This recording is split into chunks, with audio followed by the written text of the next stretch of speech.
All right, indeed. A very, very good morning to you. Thank you so much for joining us this edition of Tackle. It's a new man. The 2nd of August 2021. Tarehe mbili mwezi wa 8 mwaka 2021. Natumai kwamba uko salama, umeamka vizuri. Kama unaenda ofisini, unaenda kazini, natumai kwamba tayari ushafika pale ofisini. Kama mtu ajua kali pia, mtu wa jua kali. Unajua alisema jua kali si kuchoma chuma tu. Tairo wako jua kali. Nairobi yenyewe ni jua kali. Have you doing well? Karibu sana kwenye Tackle, the Commoncents edition, being the Monday of 2nd August 2021. It's a new month, happy new month. And I hope may things work out for you this month. May favor follow you. And may everything that you've planned be able to be accomplished. As we start off, I request that when you join in, please like. When you like, I get to know that you're watching us. And after you like, please share. When you share, you give someone else an opportunity to hear broadcast. Tunaanza haraka upesi, lakini kama kawaida lazima tuende mbele za Mungu tuombe. Alafu tukirudi nakuja kuambia ni wageni wagani tuko nayo hapa. Tuko na jamaa Martin Tairo, architect, ambaye alikuwa 2 weeks ago he was here, na pia tuko na mzungu Mwafrika kutoka Ujerumani aitwa Leah mbele Dittmann, atatuambia nani anafanya nini pale Ujerumani, lakini atatuanzia kwanza na maombi, then we come back, we come and give you your salams, alafu basi tuanze kazi. Esther, jambo. Hello. Tuombe kwanza. Father, we come before you this morning. We thank you, we honor you. Thank you so much for this opportunity that you knew before even the creation of the earth. Father, as we assemble here to speak, to discuss, we invite you. May your presence be felt in this place. May we impact people's lives positively out there for your glory, God. It's in your name that we pray with thanksgiving. Amen. Amen. Asante sana. Naona jamangu wa UK, Munga luta continue. Tayari ashamka za morning team Tackle, tuning in from Coventry, United Kingdom, to go to be part of this morning's Commoncents show edition. Asante sana ndugu yangu. Mweza the teacher, good morning Tackle, good morning to you. Chep Kutwa Junior, good morning to Tackle, good to see you. Edward Sonko Grono, morning team Tackle, Mungu mbele. Asante sana. Samuel Washira, morning Bitok Samuel Washira, listening from Samburu. Good to see you, my brother, thank you. Simon Samuelson Thiga, anasema good morning bro, watching live from Las Vegas. Good to see you. Cycling Masai, morning, tuned in from Narok. Steven Sorovit, happy new year. Gerald, say a big hi to Leah and Martin. Good to see you, my brother. Good morning and happy new month to you too. I hope things work out. Tuendelee kuzidi na mwaka bwana. We, juzi tu ilikuwa last year. Dai tusha mwezi imeisha, mwaka imeisha. Ala, anyway. Haya, David Kamau, good morning, happy new month to all Tacklers. I wish everyone a blessed day. Asante sana Mbuyo, good morning. Good morning to my brother all the way from diaspora, Sajira Javan. Nikomo Kakamega, Lubao FM. Haya, asante sana watu wa Lubao. Cynthia Kwed, good morning. Gerald Bitok, watching you live from Nairobi. Joel Arama, Chairman, Diaspora Edition, good morning. Weekly for God, good morning, watching live from Siaya County. Jerob Shalin, good morning. Gerald, watching this from Eldoret, Kabobo Om. Can't miss this. Asante sana, Jerob Shalin, good to see you. Hope you're doing well. Emmanuel Serem, good morning. Good morning to you, my brother. Na bana ulikuwa umesema kuna kakawa kanakuja. Kaliendaje? Haya.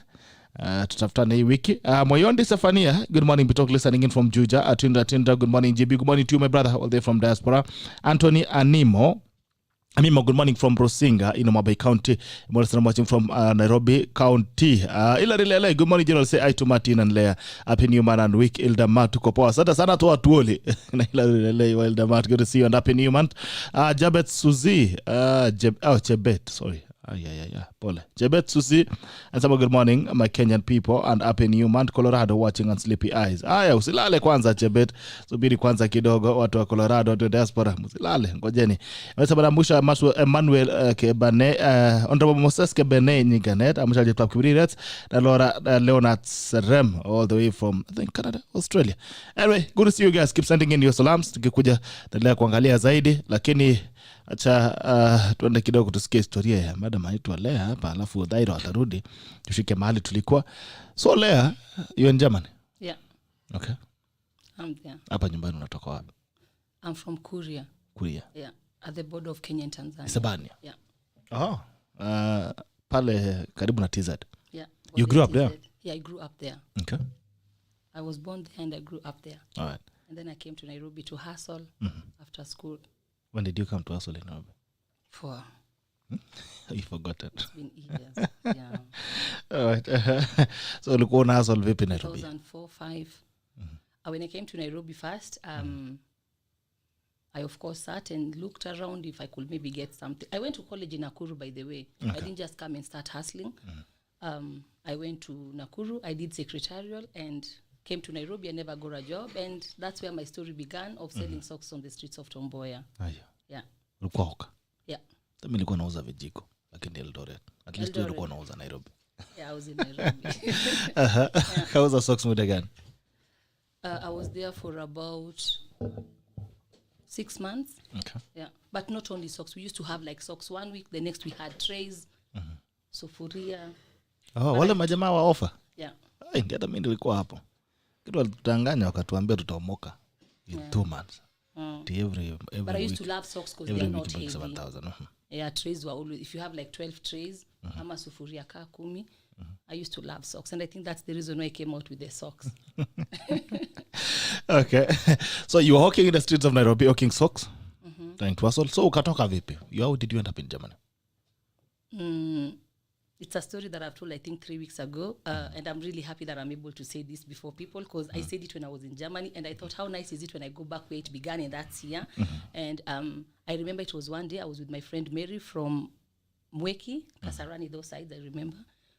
Tulienda tukachukua socks. Normally you come pick up your stuff, and then you go sell. Ukimaliza, you come back, take the next. Jioni, you are given like 10% of what you've sold. And on this particular day, tulikuwa tumekaa, tumechoka, tujakula hata lunch. And then there were these 2 guys who were walking. I remember they talked in Luo, and I speak Luo. I went to school in Rapogi Girls, so uko tulisoma Kijaluo.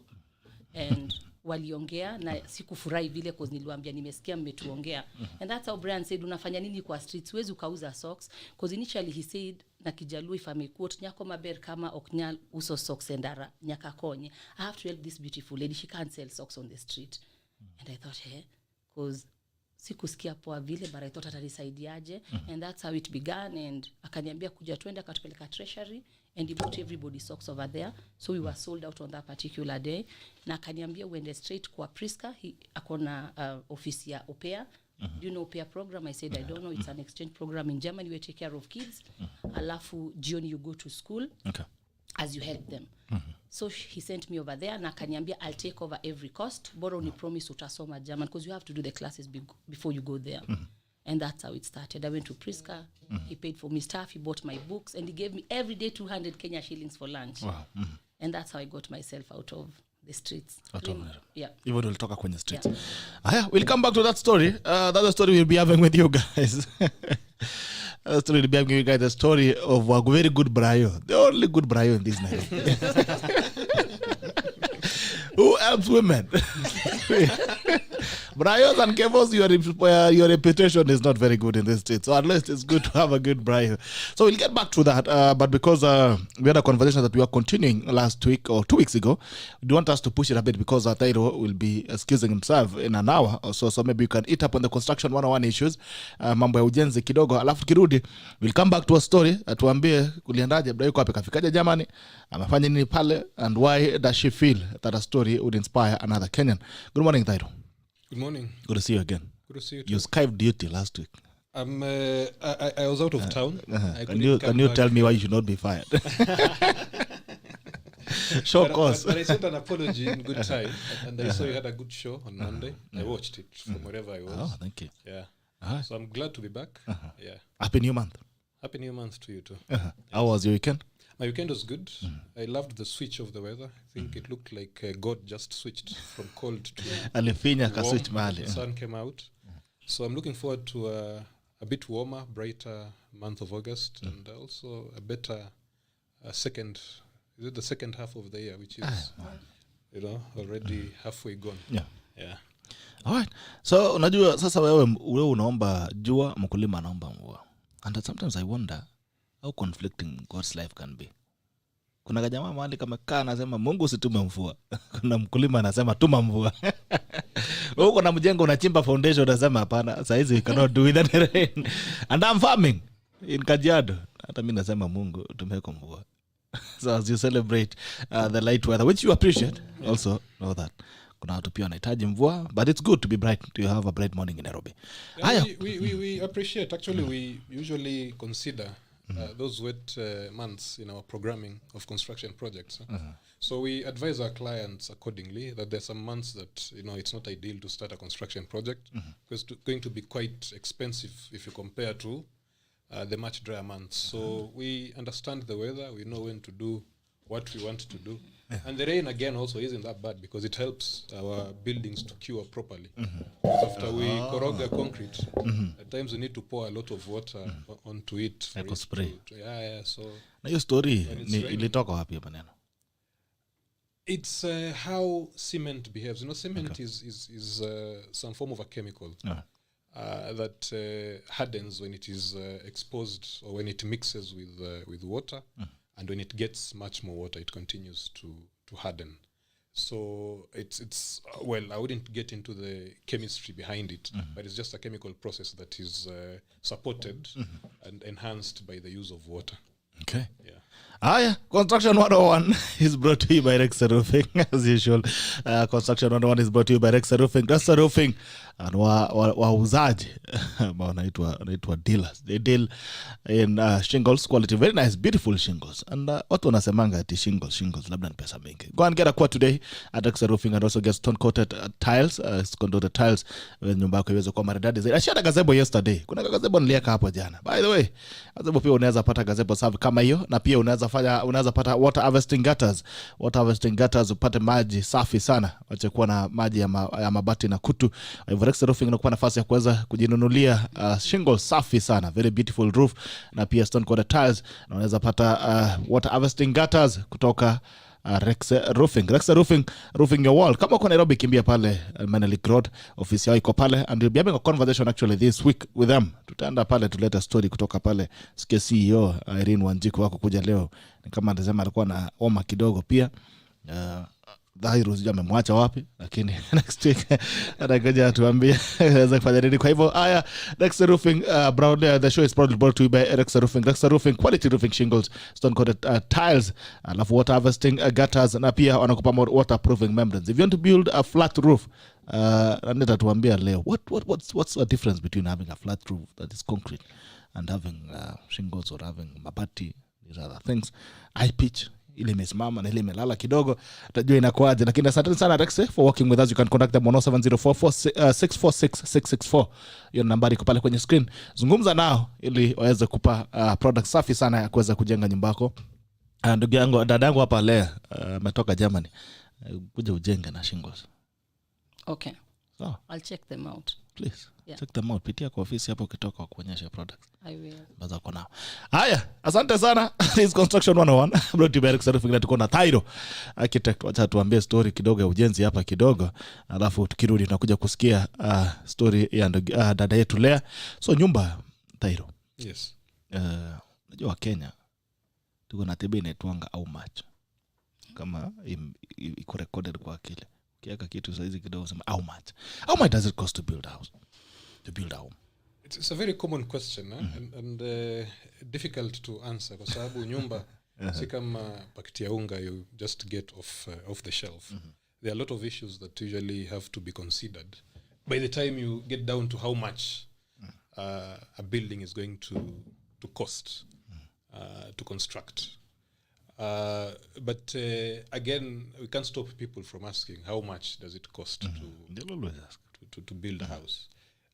So in our field, just to answer that question, we usually look at projects that we've done previously. In the not so long ago, just recent, we look at the actual costs that were incurred in those projects. Okay.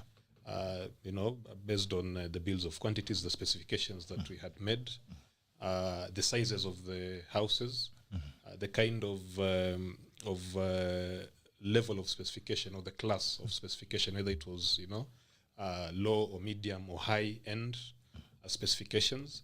And then when you get that quantified cost, you divide it by the size of that house in square meters. Then tunapata that lump sum cost, which we call the cost per square meter, which varies. Again, as I mentioned, depending on the level of specifications. So if I'm to give that ballpark figure, you're costing for a house, so it would range from 35,000 per square meter if you're doing a standard construction. Okay. Standard meaning your tiling is standard ceramic tiles. Your roofing could be stone coated tiles. Your cabinets could be, what we call the MDF boards. Your windows would be steel casement windows. So fairly standard. No wooden floors, no shingles, no high-end, like mahogany, solid mahogany cabinets and, cabinetry. So standard house would be about 35,000, but the top ceiling really isn't there. A house can cost 40, 50, 60, even 100,000 a square meter. Depending on what you want to get. Depending on what you want. If you want your marble floors, if you want, some sophisticated technological implements, smart house. You want your curtains to just open up when you clap, So all those things can be. When you show up, it opens up. But that means then you can't have a top ceiling in terms of how much it costs. So that's how we usually give that initial estimation of how much a house would cost. But again, we always advise that the best way is you come with your thoughts and ideas, we put them on paper, then we make the specifications, and then we prepare a bills of quantities that now would give you the actual cost estimate for whatever it is that you're going to build, to construct. But wajua watu wengi wanaenda huko nje wanaambiwa na watu ya kwamba hii nyumba nilijenga na 3 million. And it's interesting in construction because people mislead others, especially if you've already done a project. I don't know whether it is to seem smart, because you'd find someone telling people that they've spent an unusually lower amount of money to put up a home. And when you look at it, even as a lay person, you realize they could be hiding something. So you wonder why. Well, others could, for other reasons, just overestimate, maybe to show you that they have money to spend and so on and so forth. So it's always good to have a structured way of establishing how much your project is going to cost. Yeah. Okay. There's also this story that have been going around. There's a craze to own homes in Kenya, and we've seen all manner of people coming out to say, we build homes, we sell homes, and all these other stories. And the more the industry expands, the more also we see conmanship in the industry, people taking people's money and disappearing with it. And so people are beginning to ask themselves, which one is cheaper between buying a home and building a home from scratch? Which one makes more sense? Building would always be cheaper. Okay. If you're willing to go through the trouble. Because again, construction is really difficult. And there are a lot of hurdles as you go through the process. Okay. When you buy, you'd pay for the cost of the land, you'd pay for the actual cost of construction, including any other costs that were incurred, if someone had financing, obtained finances to put up that structure. So they would still, pile up all those costs into that cost of, into the price. And then they would also put up their profits because they're not doing it for free. So in the end, that's how much you pay.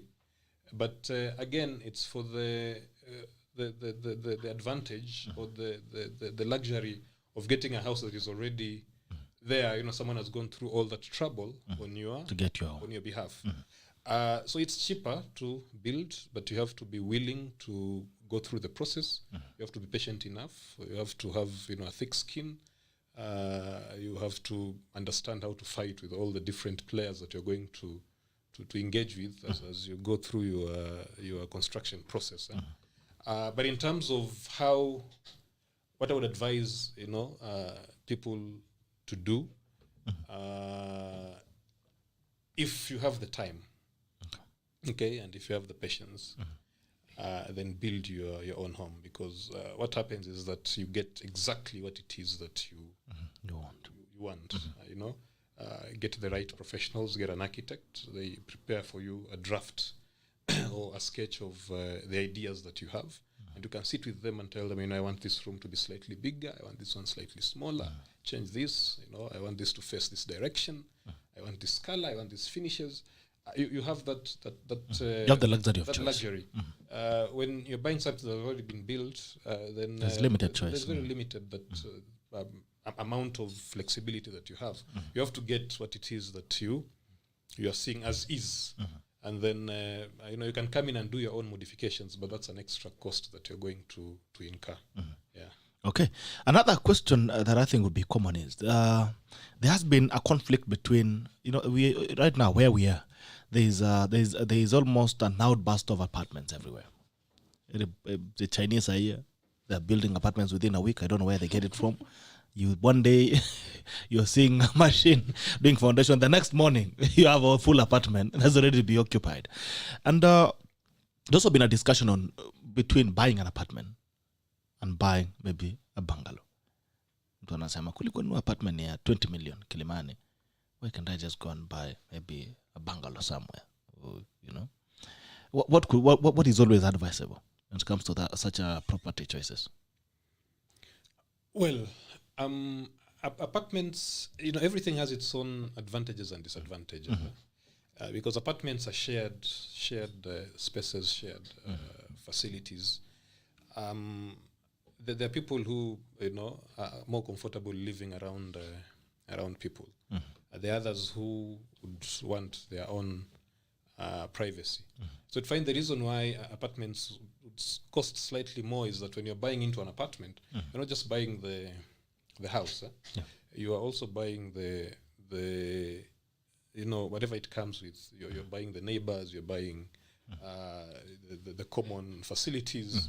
You're buying kids for your kids to play with, and all those. You're buying a community. You're buying into that community. So there's a premium that you pay for you to be able to get that. You're buying that aspect of the confidence that you can actually leave your house and lock it, and you're confident that when you come back you find that no one has broken into your house. So that's how they should work ideally. The aspect of building your own single home in your own compound, it also has its advantages because you have more space, more privacy. There's a lot that you can do within your that space of yours. But then again, there are other issues of maintenance. You have to do your own maintenance for your property. You have to do your own security, especially in a country like ours, where security is not guaranteed. It's an issue. That's something that we come across so much when we are designing houses for our clients. How do you secure this house? And it's challenging, actually, even aesthetically, because you come up with a very brilliant, pleasing design, but you have to lock it up with all these security grills. So it ends up spoiling the outlook. You live like you're in barracks. The high walls and everything. And I know in a way it's even a hazard of some sort, because if there's any emergency internally, it becomes very difficult for you to exit and exit the house. But that's the situation that we are currently in. So security is a major issue if you're putting up your own individual home, not unless you're putting it up in an environment where you still have that form of arrangement, like a gated community where security is enhanced, then it would be a bit better. But if you go out, the way people are going out to Kitengela, Kamulu, and in the middle of nowhere you have your own single dwelling in your 50 by 100 piece of land, then people have a lot of stories to tell. In fact, I remember there was a time people were abandoning their homes in Juja and coming back to Nairobi because you get visited by these thugs until you get to know them. Leo mmefika mapema bwana. So you came and took my TV last week. But that's the break kidogo nipumue. So it's a big issue that we have to deal with. So the main issue in building houses is security, majorly in Kenya. Security is a big issue because as people try to get affordable pieces of land where they can put up their homes, they're forced to move, further away from where there is infrastructure, where there are good roads, where there is power, where there is social infrastructure like police and so on and so forth. So it becomes an issue. Right. There's also another thing here, the cost of building. I think if there's something that Kenyans fear is building. Kisikia mtu kwa na mjengo, kila saa anakuanga na stress. Every time, they're always under pressure. And majorly is because of the cost and the milestones that you need to achieve when you're building. And one would wonder if you want to take away the pressure from you of building and you want to build easy and cheap, how would you advise someone to break down their milestones? First of all, other than big corporates, most of the people usually start their projects before they are ready. You're here seated, you are foreseeing a deal coming through, and then you start committing. Start getting ambitious. Getting ambitious, so you engage a contractor here, you engage an architect there, and then as you hope that the finances are going to come through. So it becomes very problematic as you try, and that's where the stress and depression comes along. What I advise people, and I said when I was here last, is that if you fail to plan, you're actually planning to fail. The planning part is usually the cheapest. And of course, people imagine that architects are very expensive, all these consultants are very expensive, and they're not willing to spend money on that process. But I would highly advise that you do get an architect, they prepare the design for you. If you're planning to build in the next 1-2 years, start planning now. Once you have all that, get a QS to prepare the cost estimates, and then they can be broken down into the milestones that you're talking about. It's very easy to know that it's going to cost me this much to build up to the foundation level. I cast the slab, and then bringing up the walls. If it's a double-storied house, the other slab, the walls and the roof, windows, because the bill of quantities basically separates all those cost elements, and it tells you have 10 windows. One window is going to cost you this much. This is the cost. You have this number of doors. So it happens like that. You're able to separate all those costs. And then you make a decision in terms of how you intend to go about it. And the best way is to put aside money that is going to run you through up to a certain miles. As in, always have that money in place. Because the way construction works, again, efficiency is best when, you have all the funds in place. You're able to combine a lot of activities, they benefit from economies of scales, and then the faster you build, then the better. Because, for instance, I would have in my sites, I would have a site supervisor who I'm paying a certain amount of money. So whether he's supervising 2 fundis or 20 fundis, it's the same cost. So it becomes cheaper when there's a lot that is happening on site, because they're skilled, they're able to supervise all those activities. So when you're building, waiting for some 10,000-20,000 to go and start painting one side of the wall, and then you wait for another, it becomes very inefficient and in the end expensive. But people don't feel it, because you are just spending that in batches of 10,000, 20,000. But if you could actually note it down and in the end get to see the total costs that you realize you've spent more, then you realize that you've spent quite a lot. But to answer your question, I think when you've organized yourself, you've planned all these aspects, then the milestones. What we advise people to do is to at least have funds to put up the structure, what we call the shell. Meaning it's only the concrete works, the stone works, you roof the structure, and if possible, install your windows. Okay? And then what remains is what we call finishing.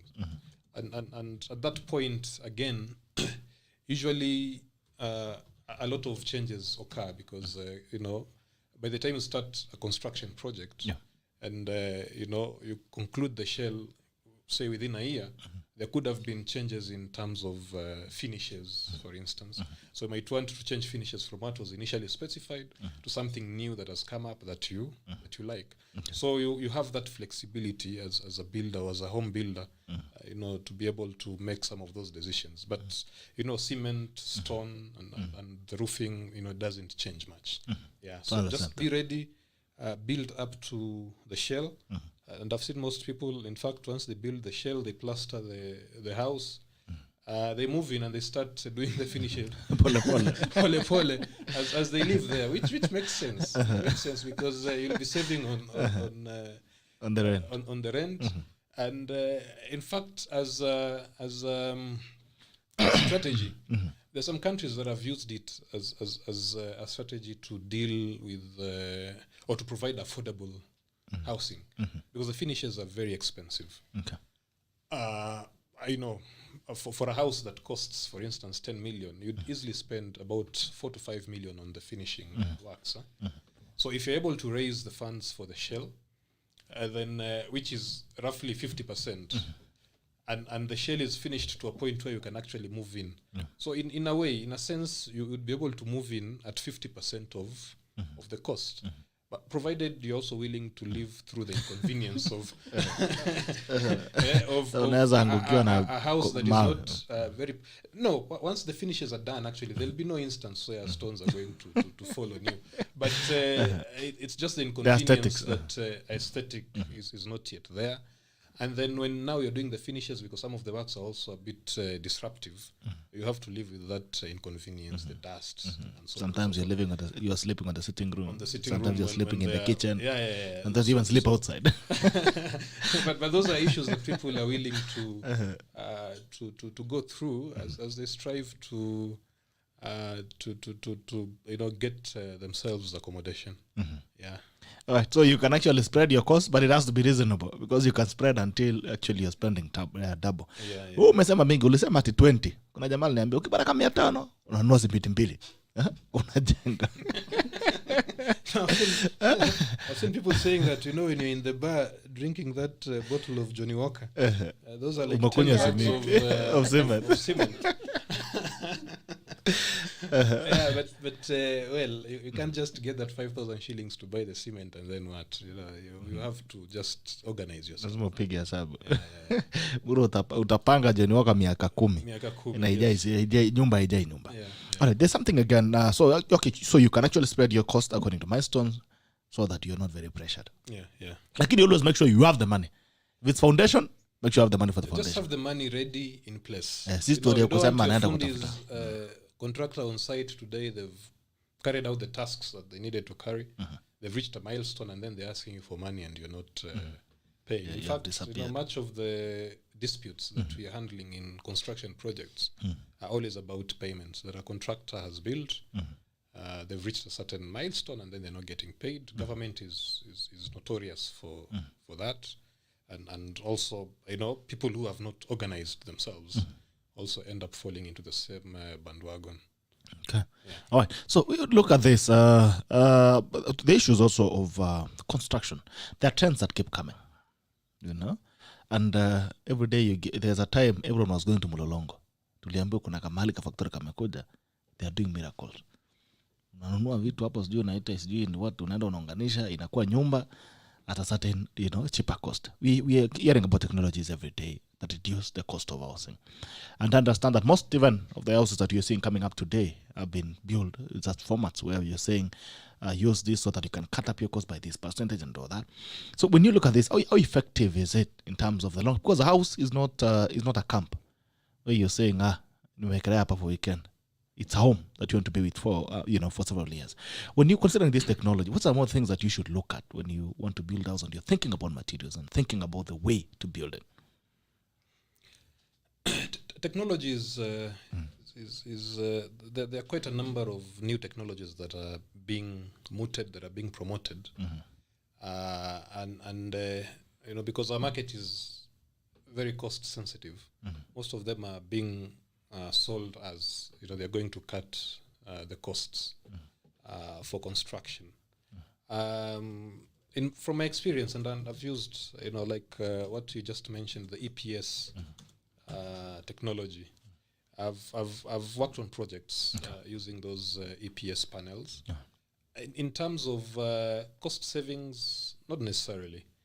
For a number of reasons. There are new technologies, and new technologies, we are not familiar with them. So getting the right personnel to actually work on those new developments, new materials, and new tools becomes difficult. So it's much more expensive. So even if there's any saving on the material, you still have to incur that cost on the aspect of labor to install some of those materials. So we're usually very cautious when we propose or specify some of those new technologies to our clients. especially in the extremely new, because we don't want to make a client a guinea pig before this thing is tested. Someone is building their home, and for most of us, we just build our homes once, and we rarely ever build, again. So it's usually very, very cautious when you are proposing some of these technologies. But for those who moot some of these as savings on costs, it's not always the case. First of all, we'd find some of these elements, they come in to give a solution to one aspect of construction. And I'll give an example of those EPS panels, which what they do is they give an alternative for walling. Okay? And then you look at the cost of constructing a house, and then you just remove that element of walling, and you ask yourself, how much is it in terms of a percentage to the entire cost? It will be between 10 to 15% of the costs of the total cost of the house. Total cost of the house. Interesting. So even if you are actually making a saving on the walling, even if it's 50% saving, you just be making a 7% saving on the total construction cost of the house, and which is never the case. Anyway, I'm just giving an example. So when someone comes to you and tells you that I have this technology, I have this new material, when you build with it, you're going to save 30%. And the 30, I don't know why people like using 30% as you're going to save 30% of your cost of construction. There is no way a house that would cost 10 million, not unless you remove the walls, cost 7 million just because you've used something different. And if you want to actually save costs, one of the largest costs in construction is usually logistics. And you would spend up to 10%. So, if you are building a house 10 million, you might spend more than $1 million or 1.5 million on transport of building materials. Just that. So one of the best ways is to try and use materials that are as close as possible to your site, especially the bulk materials. We worked on a project in Amboseli, and we were using stones from Kenya. I would buy the stone at 15 shillings, but I would spend 100 shillings transporting that one stone to site. So you find that the best way to deal with it is, first of all, these bulk materials, try as much as possible to use materials close to your site. That's why, in your village, maybe people use stones from, is it for Tenan or somewhere? It's for Tenan, Baringo. Yeah, and then in Nairobi we use stones from Thika. So the different places in my village use stones from Taveta, so that you reduce on the cost of logistics. And I'd mentioned the other day that the cheapest place to build in the whole of Kenya could actually be Kitengela, because the price of cement in Kitengela is at the rock bottom, because most of the factories are there. It's close, so it's cheap in terms of transportation and so on and so forth. So when you use materials that are locally available, then you use a technology that people are more familiar with. Some of these technologies that are being fronted, again, they are in countries that are different. Like Leah needs to tell us, in Germany, labor costs could be very high. That's why they have a lot of these do-it-yourself technologies. As in people, you go to IKEA, you buy your own cabinet, you go home and fix it yourself. Because if you get someone to fix it for you, they'll charge you $2,000 to fix a small cabinet. But in Kenya, labor is comparatively cheap. You can afford to put a fundi on your site for a whole year and you don't feel a dent. So you have to get the fundis that understand the technology that we have, which stone and mortar, and then it becomes a bit cheaper, for you. So these things actually never save 30%. Listen, Emma. I know that you wouldn't. You wouldn't. If you're unless you're suspending the house, there are no walls. If you're going to save 30%, you have to cut the size of the house by 10%. By 30%. Yeah, there's no shortcut. There's no shortcut to that. So at yours, you to me, the story. Ndio nimesikia leo kwa mara ya kwanza. Kwa vile ukweli ule unaweza kata. Anyway, a question on before we move to another question. You mentioned about affordable housing, and it's something that you mentioned quite often. Yeah. Hizi nyumba ziko wapi na nani yako nazo? Mimi sijasikia. Ama unajua mtu mwenye anajua mtu mwenye anajua mtu mwenye anajua mtu mwenye ako na na hao watu wanafanya nini? Nilikwambia utwite siku moja with people from the Ministry of Housing and other guys, so that because housing is complicated. People are building housing in the villages at a very cheap cost, using twigs and mud, and then in the end they just throw a thin layer of plaster. They put cement screed. Waneke mabati ya kawaida, no ceiling, just decent, and it becomes decent. So what we need to understand is what is a decent house, okay? And we have those parameters in place in terms of sizing. You can't have a room that is sized like a toilet, and then you call it An affordable house. a decent room, and that's what a lot of these apartments being built all over. You get in, they're too tight.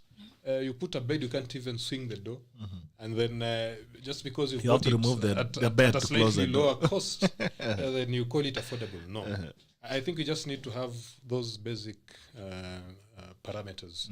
Again, the way they are arranged, they are organized. I would still refer back to some of these projects that we are seeing coming up, even in areas that were previously looked at as high-end locations. You're looking at Kileleshwa, even here in Kilimani. You find homes that miss on the basics, and the basics that we're looking at are lighting, ventilation, and the sizing of the spaces. And these are critical issues that affect even the health of the occupants of the houses. We've seen buildings collapsing, quite a number of times. But a building collapsing is the worst manifestation of bad construction. But there are buildings that are killing people without them knowing. Because if you're living in a house that is not properly ventilated, you'd always end up having these chest issues. If it's not well lit, it might mess up your eyesight. But people, you stay there, you get used to that kind of environment. It's cold, chilly, so you might end up getting pneumonia because the cold is eating into your body. So there are many projects that are coming up that do not adhere to the basic requirements of providing a decent and proper shelter for humans to live in. And they're here, and people are paying an arm and a leg to buy some of those properties. So once we are able to define what is a decent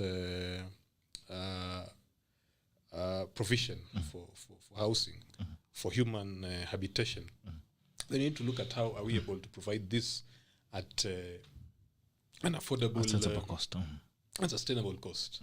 Of course, we mentioned that one of the biggest impediments is the cost of land. A lot of people want to live closer to their places of work, and currently most of the places of work or areas that offer that ideal lifestyle that people want are within cities.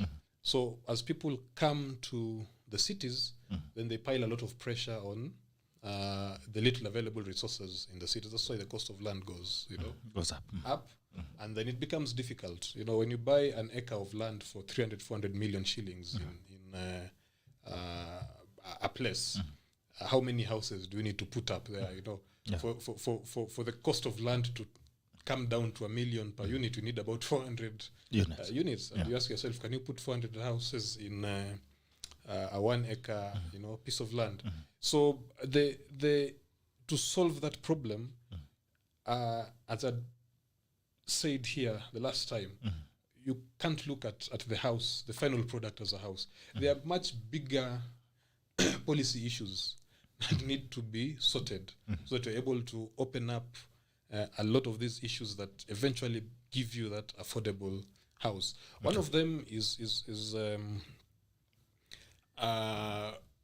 what had happened with urbanization of some of these smaller towns and cities, other than the main ones, which is Nairobi, Mombasa, Kisumu, and so on. And government had tried doing that. Actually, the constitution, the new constitution, the 2010 constitution, had provided for that. And there's a law that was legislated called the Urban Areas and Cities Act that sort of set the ground for a development of urban areas in all the counties.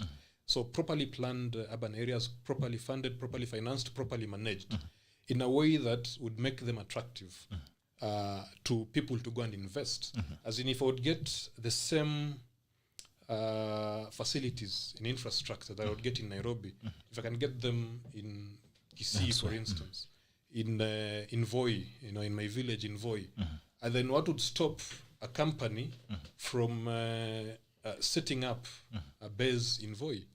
Nothing. If I can get an airport, if I can get good internet services, if I can get reliable electricity, reliable water services, and then the connection, the roads are good, then companies can set up in all these and release the stress of Nairobi, and then developing some of these smaller urban centers. And of course, then you'd get costs of land and costs of provision for housing and everything in those areas is slightly lower than what we'd find in Nairobi. Yeah, so we've basically just put a lot of focus within the city, and we've not provided any alternatives where pressure release areas. Yeah, so we need to release the pressure, and then the ripple effects would eventually end up in people getting some of these facilities at much lower costs, and they live better lives. We all go to urban areas because the way urban areas have been structured is that you get better services. There is power, there is government normally would serve people when they are coalesced into a big group. In one area. Yeah, in one area. So you can't go to a place and then people are living 5 kilometers apart and you want to, put power in each and every household. It's very expensive. And that's why you'd find in those deep rural areas, there are no roads. Because government asks themselves, why do we build a road here to go to 2 homesteads? Yeah. So urban areas is where you get a better life. So you need to encourage and build up those urban areas, smaller alternative urban areas where people can have an improved life away from the main cities that we're used to. Okay. All right. This is the issue of, we've talked about apartments. Most of land issues in Kenya is a big problem in terms of cost, in terms of even the legal frameworks around land. Most land, especially in areas like that we are in Kilimani, Uptown, are always on leases. So, tukienda kununua apartment, hii shamba inakuanga ya nani?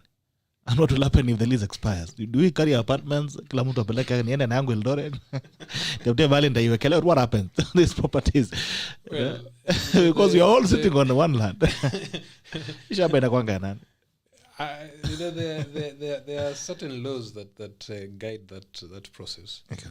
There's a Sectional Properties Act. So when you, I know there's a time when you couldn't buy an apartment in Kenya because on what land was it sitting on? Yeah. But these days you can, when you buy into an apartment, then you buy into a share of the land. Which you can transfer, and that share is also tied on the lease of the main title. So if it was 99 years, I think it will still be 99 years.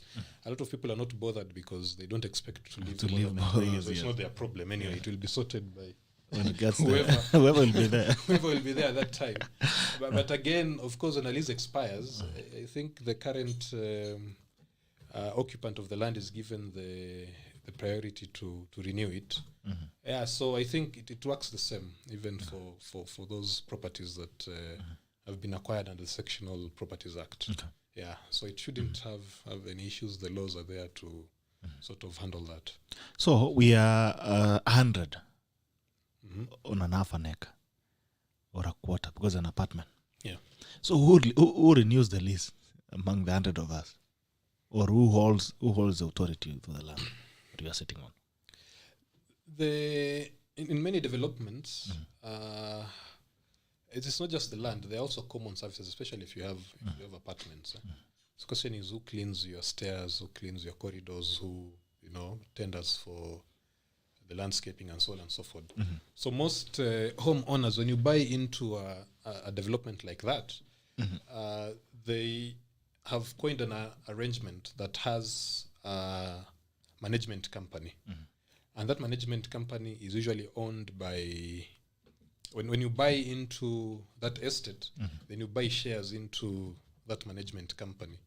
There are usually some complications because, when you have 100 directors, it becomes a public company. Yeah. But they found a way of going around that. They form, a holding company and then subsidiary companies to try and beat that aspect of that legal aspect. But now it's that management company that would hold the main title and would ideally have that responsibility of following up on some of these things, in addition to all the other common issues that they handle. Yeah. Okay. So the people, whoever, whether it is the one who holds the authority to the title. All right. Mambo ingine pia ujenzi. Let's talk about also as well when we are building. Tasema mimi mwenyewe. Unajua Kenya we love saving. Mimi mwenyewe nitatoka niende China. Nilete tiles, nilete dirisha, nilete mataa, nilete nini ile kitu mpaka tunia fundi wa mkono. Does it help in saving the cost? It depends. We've done that with clients, and to be honest, it's not easy. And I've been to Guangzhou, to Foshan, a number of times. Okay. And I would rather do it from here. It's difficult. You can just go there just to fulfill your curiosities and visit and see some of these things. But you can comfortably do some of those tasks while you're still here in Nairobi. In terms of the savings, you can make savings because, as I mentioned earlier, when you go to a shop that sells these materials, they've gone through the same process you're going through. So when they come here, they wouldn't give the materials to you for free. They have to add into their profits. So you'd be saving on that profit, but you have to go through the trouble. And when you go through the trouble, there are a lot of risks that you're exposing yourself to. For instance, you go to China, you procure fittings, sanitary fittings, electrical fittings. The question is, are you capable of telling whether these are the right fittings, they fit the specifications? Once you ship them to Kenya and then some of them have issues, are you willing to bear the risk or the cost, of letting that go? What would it take, for instance, if you wish to return the goods and so on and so forth? So that whole risk, you have to bear it. As opposed to if you're buying from a shop here in Nairobi, then it means if something goes wrong, you can always go back to the shop. So it is that person who bears that risk, because they're in that business. So through time, they've learned how to cover themselves from those aspects, because they're doing a lot of business with the suppliers in China. They're less likely to be duped, because at times you can go to a factory and then they tell you these are your goods, and they tell you now you just go, we'll pack them and ship them.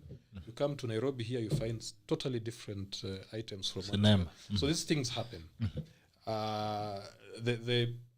As an individual, if you walk out today and go to China, you might not have the capabilities to protect yourself from getting into such a situation. But if someone is willing and intending to gain that bit of experience, we always encourage them. We tell them just go have a look and see. I know a number who have gone to China. And they get confused. They come back with nothing, and then they say, "Let's just." Then tu hapa kona. Acha tufanyie tu hapa because it can be a bit messy. But for bigger developers, bigger projects, it might make sense. You are building 20, 30, 50 apartments. Yeah, so you need like 500 doors. I don't know. You can easily go there. Get a container full of doors. They can sell you a door at, I think, $10 or $7. Wow, a door that you'd buy for $30 here in Nairobi. Yeah, so there are those scenarios where it might make some sense. But if you're building your own home, I usually recommend that you just work with the suppliers that we have here locally. Don't have to go through. If you really want to go to China, just visit. I just don't need Where China. Now, there's also another issue as well, as we are towards closing this session. There's the issue of who to use when building. Ukisikia contractor, Tairo, akita kwani tumia Tairo na wanyama wako hapa. Wanyama wametengeneza manyumba hapa village mingi sana. And you find that people try, and it happens everywhere. People usually try to run away from professional service, in favor of amateur or apprentice, whatever kind of exploitation do that. Mambo ya fundi, foreman, do this. Does it cost less, or is it cheaper to use fundis and foremen than to use a contractor, for instance? Seemingly, yes, it is cheaper. Seemingly. But in reality, it would be a massive cost. In terms of time. I know you don't value time. So we are never in a hurry. We're never in a hurry. We don't feel like our time is valuable. So because construction needs a lot of planning, a lot of logistics, a lot of people management. So it means we talk that you have to leave your work here just to pick calls by the foreman anakuambia hapa sijui nani amefanya nini. I need money to do this. So seemingly cheaper, but not. When you engage a professional contractor who understands their business, of course there are a lot of quacks there, people who pretend that they know this business, and then you give them the work, they mess it up. I think those are the ones who are also making people ask questions. Why should I engage a contractor who messes me up? But you need to do proper background checks, make sure that you've chosen the right professionals to work with, from the professional team to the contractor. They're going to save you a lot of hassle. As an individual, if you are managing your own construction, you see fundis, you pay them by the day. They just want to build and get paid. When you go to your construction project, you'd see a wall coming up. I would be happy that a wall is coming up, but is it straight? Is it plumb? Is it, at the corners 90 degrees? You might not be able to tell. And then when you're coming to fix your tiling or your fittings, you realize that the building is like a trapezium. The tile starts from there. On the other end, it's chopped by imenyongwa kona kona. Imenyongwa na nini. So there are all these things that you might not be in a position to tell. That you need some professional help to be able to be sure that they're being done the right way. So it never ends well. Thing is that majority of the people build again just once. So when you make a mistake, you don't necessarily always get the opportunity to correct it. Change it again. It's an eternal in mistake. A different project. But those people who are doing multiple projects and they start the wrong way, they always have to end up using professionals because they understand what happens. For instance, if you are building your own house and uko na mafundi kwa site, a guy falls off from the roof, they get injured, or at times they even die. How do you go about it? Contractors have ways and they have insurances, they've sorted themselves out on all those aspects. So there are things that can come up. They're more leveraged in a project that might end up messing you more than the way you think you're going to save on costs. So it's always best to utilize the right professionals. Okay. All right. I'll take in some observational questions here. And Irene Wajiko, and we need to penalize her for not showing up for duty. And some of those affordable houses are so tiny. Some people have had to buy two and find a way of combining them. I don't know where you let affordable indeed. Great insight, Martin Tairo. Jimmy Gakio, and there's a problem that we are struggling with. We're having a menace, parking menace. Even when the hospitals are charging for parking, malls are charging for parking. The question is, was CBD properly planned? No walkways, no ramps, no wheelchair users. And part two of that question is 90% of CBD buildings have no parking facilities. What do you make of these things from a planning perspective? Well, we discussed the master plan the last time we were here, that we are currently operating on a pre-colonial master plan. And the projections then in terms of the growth of the city were different. So much of the older buildings within the city did not provide for a lot of parking space.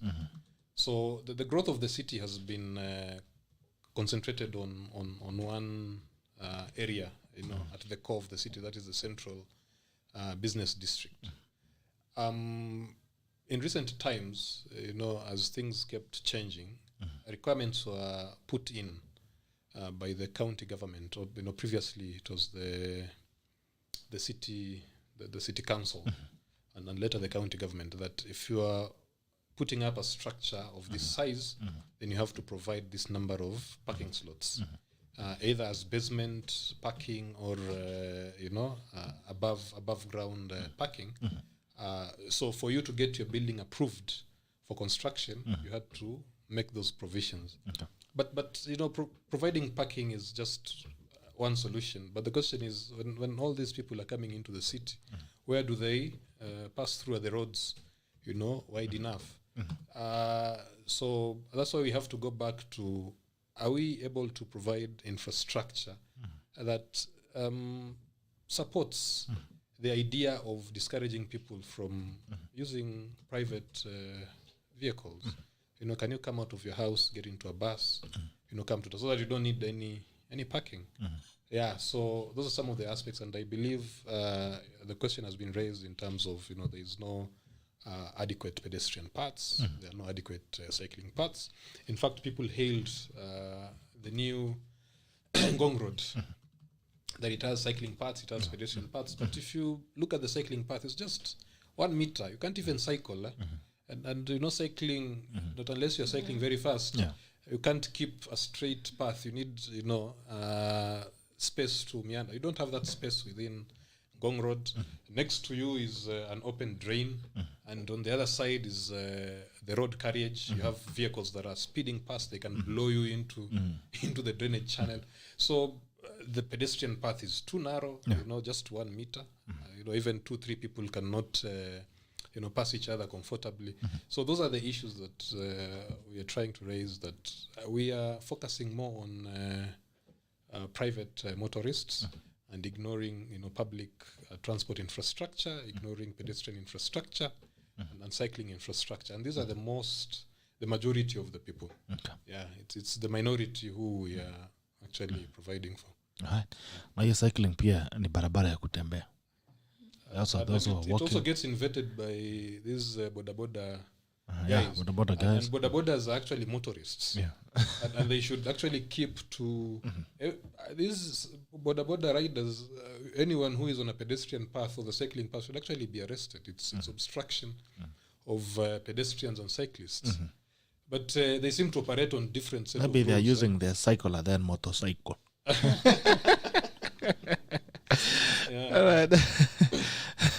That's how. Now there's another thing here, and the issues of parking. There've been a lot of complaints, especially on patrons who go to hospitals and go to malls.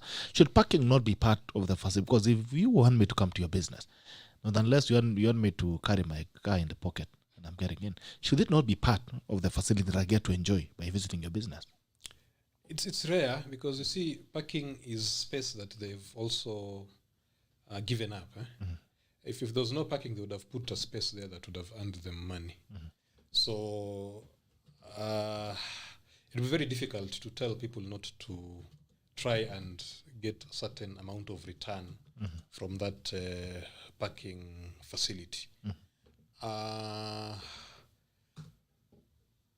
Most developers actually, when they are planning their projects and doing feasibility studies, income from parking is part of the expected income, and it's a major element. I know there's an issue of some of these places like hospitals and so on. Should they charge for parking?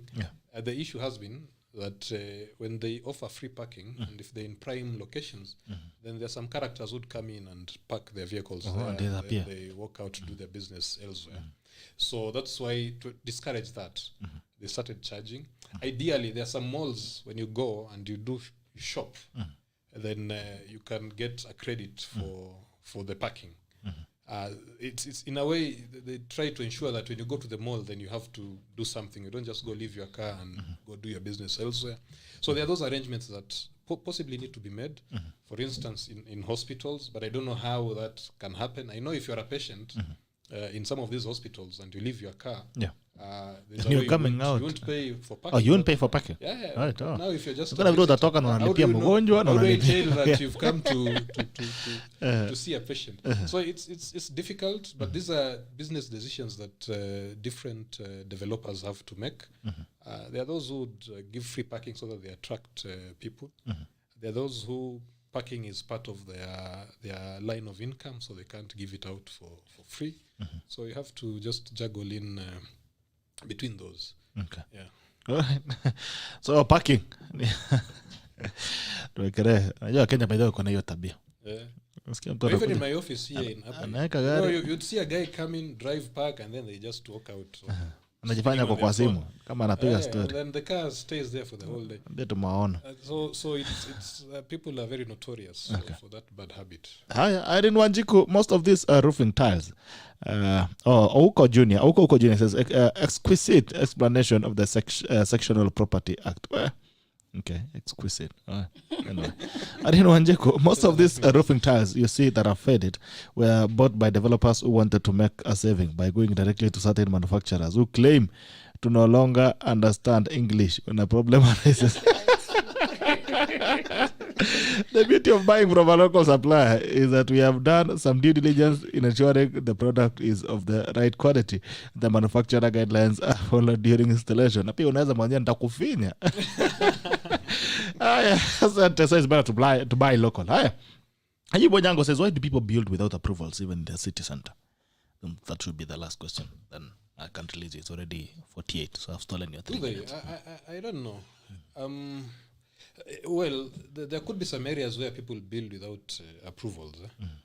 The issue being that our county governments are always very hard on people who are actually trying to comply. So you'd go seek approvals, but these guys would always be on your case, day in, day out on your site, telling you that you don't have this, you don't have that. Of course, because they want to make some extra money from you when the project is ongoing. On paper, you cannot build without an approval. In fact, in the whole country, you're not supposed to build any construction project without involving an architect, because it's only an architect who's allowed to sign a drawing and submit it for approval. But as things stand now, of all the projects in Nairobi, for instance, it's only about 30% of the projects that are being handled by the right professionals. And in fact, now if you expand it to the whole country, including the rural areas, then it's about 20% of the projects. So there's an issue of capacity, which could be true or false, because at no point have I built a project anywhere in Kenya without being visited by county government officials to come and check to say whether I have the papers. Okay. So when you tell me that there are guys who are building without approvals, as in I'm wondering where are they building and where these county officials can't reach. So if they are, then it's a conspiracy that involves these county government officials. But it's really bad because it means then they're just building their own things without following the laid out plans. Because when you get an approval, it means your plan fulfills all the requirements as per the master plans, as per the building bylaws, as per the zoning regulations. So it could be there. Actually, it is there, but it's usually a conspiracy. It's not that the authorities are not aware. Okay. Asante sana Architect Martin Tairo for coming in. It was a pleasure to have you. Thank you. And we hope to see you again next Monday. Missing Leah's presentation. I don't know if you have anything to ask Leah. To be a good one. No, I'll listen in.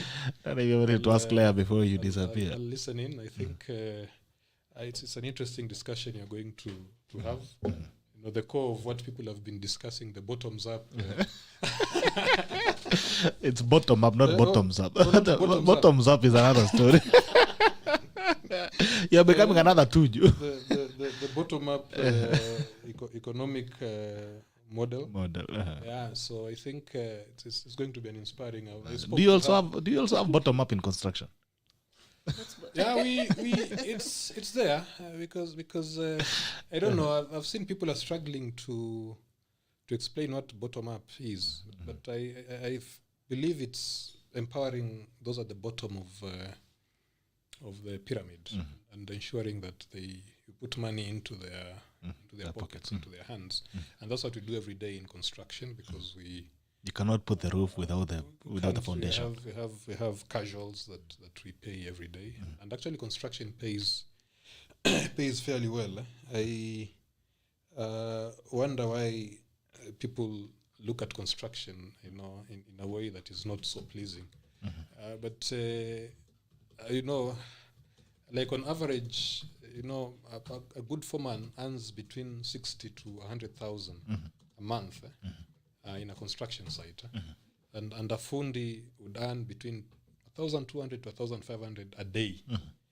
A casual laborer, anything from 500 to 700 a day, which is a huge. It's not a small amount of money, considering the levels of incomes in our economy. So the construction industry is a good industry that I usually encourage a lot of people who are struggling with finding work to just be open up to look into construction. I hope the CBC, the new curriculum is going to change that, because when we were in high school we studied metalwork, woodwork. My journey getting into architecture started from high school where we studied drawing and design.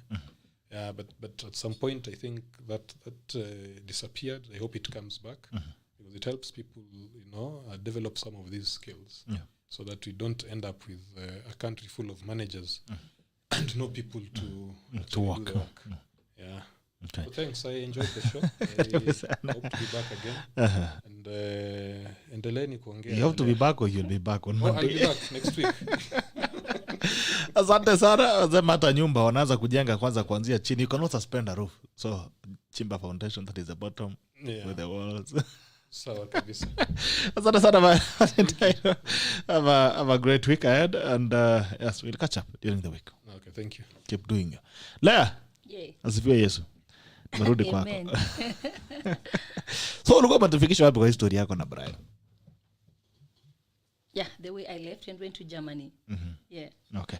So I want to understand because that story was it was a deep story on what someone you don't know can do for someone else, and probably you build a story that has gone ahead and inspired many. After we shared, we saw a lot of people having a conversation around it. I mean, so what inspired you to share this story? Can I say just one thing before I continue? Please, no I would like to thank somebody so much. That's Rono Choginyo. Rono, thank you so much. I know you're watching this. We talked last night and you told me you are in, and I should even say hi to Gerald. Salamu zake. Thank you so much. It's because of that this is being aired in Kenya. I'm so grateful. The reason why I thought it's really good to speak it is because I'm seeing how people are hustling here in Kenya. In Germany, we do hustle too, but I think the hustle here is real. Like, tunaumia zaidi.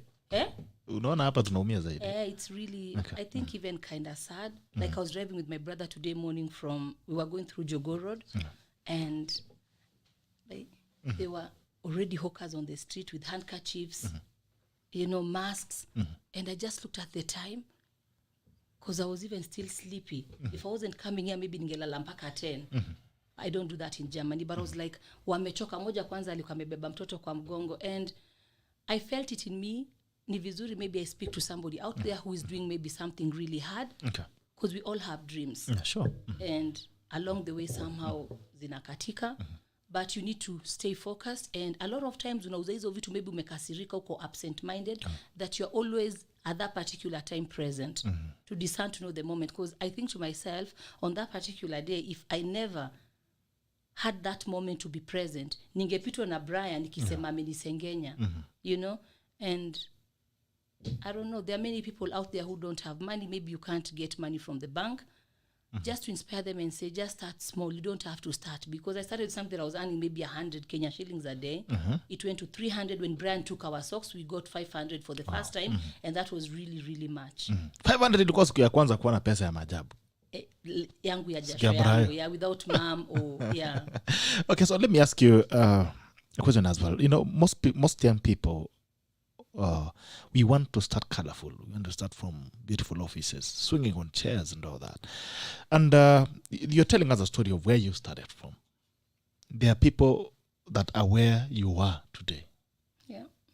You know? Kuna mtu anauza sahi tukikaa hapa. Kuna mtu anauza socks. Yeah. Sahi. Tuko tumeketi hapa. Kuna mtu anauza socks sahi the same day. And I noticed one thing as well, that you call yourself a dream chaser. And you know, in times when you're doing those things, sometimes it's so difficult to see that dream. Sometimes it's very difficult to see that vision that you want to achieve. Sometimes it even seems impossible to be where you want to go. You know, what did you tell someone who is where you were 15 years ago and is thinking that maybe, this is where this thing ends? Patience and consistency. You have to be very patient. You have to be focused. You have to even know the reason where you are there. Because unaweza pata mtu maybe... I was advising my sister yesterday, nikamwambia, you've been doing this business for so long, and it's like you're just at the same place. I don't see any improvement. I don't see any, like, ako pale penye, you know. And it was really my wish that neza rudi niseme, haya, umetoka kuza maybe kwa kibanda ndogo, now you are having out of a boutique. And I think I would really say, kuwa focused, consistent, na believe in yourself. Yeah. Okay, so mahali upo unauza socks, unauza nini, unafanya nini. I mean, be consistent in what you're doing. Yeah. And you still... and believing in yourself, and just remembering that dream that you have. Because ukipotea ni kama tu barabara, you know, you are driving and then all of a sudden navigation upoteze GPS kidogo. Always look ahead kidogo, sio unangoja kila kona utaturn left. Saa zingine angalia, how long am I going to be driving on this road? Okay. Then maybe, because me I get comfortable on a highway and I'm scared you have to go like 50 kilometers before you can take the next turn. That's comfortable. That means you have some time before you can take the next turn. But there are some roads where it's like turn left, 500 meters turn, you have to concentrate more. And I think when you're beginning, you don't have that much money. Everybody's looking on you. Maybe you already even have kids. You have to be really, really careful that you don't miss the road. Okay. That, you know, nimeanza na socks, but I have a dream of maybe one day having a big shop, a boutique, becoming a distributor, or even getting into fashion. Because I sold socks and today I design my own clothes. Wow, yes. Okay. So while you were selling socks, what is it that was going through your head? What is that you wanted to achieve as a person? First of all, it was really, really shameful for me. Like, having gone to college, mom has invested so much money for me to study. My dad died when I was 12, 30 years ago. And I was never proud. So I used to hide like my socks. Nikiona watu si wengi natoa kidogo. And nilijua lazima niuze socks cause nilikuwa nimetamak for long. Nimeomba mom pesa mpaka it came to a place where I thought, apana. So I knew at that particular time utauza hizi socks, alafu maybe siku moja utapata maybe advert wanatafuta mtu mwenye because I really wanted to work in the office. It was always my dream to dress up well, even drive that car to the office, smell good. Wow. There are things I used to wish for. I used to see ladies going for lunch in high heels. Na mimi niko hapo with my shoes zimejaa vumbi because you've been walking all day. And there is that thing you have as a woman. You want to, who doesn't want to look good? You know, sometimes I walk along the streets, alafu mtu anakuangalia, anakuadmire, and I think it could be you. Yeah. That you just believe in yourself. I used to say, God, I know this is not what I want to do for the rest of my life. But at that particular time, I didn't have that picture, like, how will I get out of the streets and find myself like where I am today?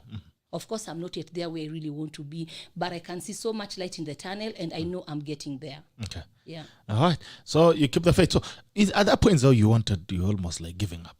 You know, hii story ya kuamkia socks up. Amen. At other is when you're feeling like I cannot do this. Yeah, it used to come, and sometimes you feel like giving up. At one time, I thought of going back to Shags, to mom.